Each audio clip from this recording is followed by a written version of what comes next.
If your wireless card is not detected by Kali Linux, you need to go to the website of the manufacturer of your particular device and get that from there, especially if it hasn't been done with the VirtualBox editions.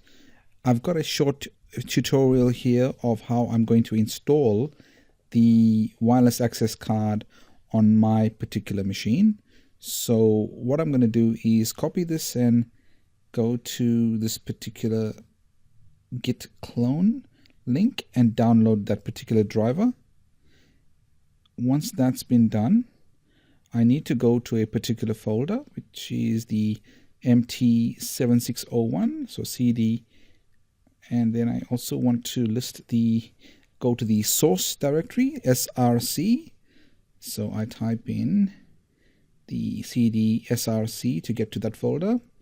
Within that folder, you will see that I have the make function, which now will make or compile the libraries that I require for Kali Linux. This is taking that particular file and compiling it so it can be used on my Kali Linux machine. And after that, I need to type in make install, and that will install the drivers on my Kali Linux setup. This might take a little while. It's just compiling the files, and hopefully there are no errors. So if all goes smoothly, we'll be able to type the make install command shortly. So I'm going to give it a few minutes and make sure that all works. So this will enable my Kali Linux to be used via wireless, so I can do some wireless hacking and things like that. So let's go in and type in, I need to make a directory for the wireless directory, but before that I need to make install. So let me type in make install to make sure that all is installed properly. So hopefully that all process is fine. Should take a short while, and then all the drivers are installed correctly. Now I can make the directory, which is mk directory /etc/wireless to make the wireless directory. And then I go into cprt, this number that I've got here for my particular device, and to that folder to copy this particular file to that particular wireless folder. And once that's done, I'm going to do the function called modprobe. Modprobe basically probes the devices to make sure everything is in place, everything is working, if there are any errors, and hopefully if I modprobe this device, everything should be fine. If there is a problem, it will report some error.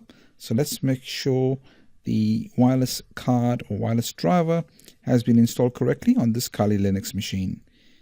Let me type that in correctly, and notice there's nothing that's come up. So let's go to iw-config to make sure. Previously there was nothing listed for wireless. Here we go. We've got RA0, which is between ETH0 and the loopback. So I do have the RA link has been set up correctly. So that is good news. So let's go to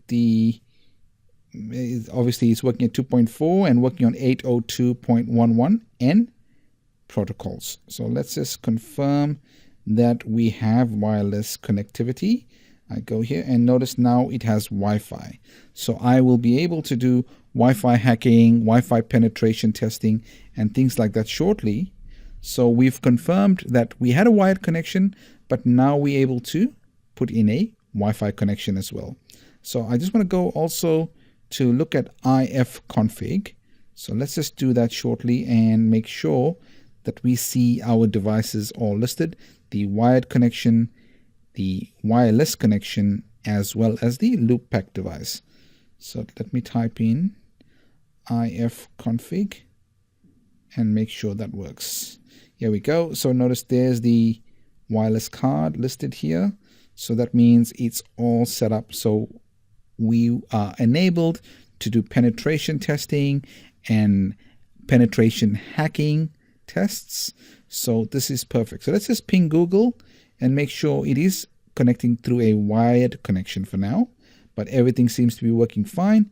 And we good to go. So in the next videos, we'll start doing the penetration testing and see how to configure Kali Linux perfectly to enable it to be used to start ethical hacking.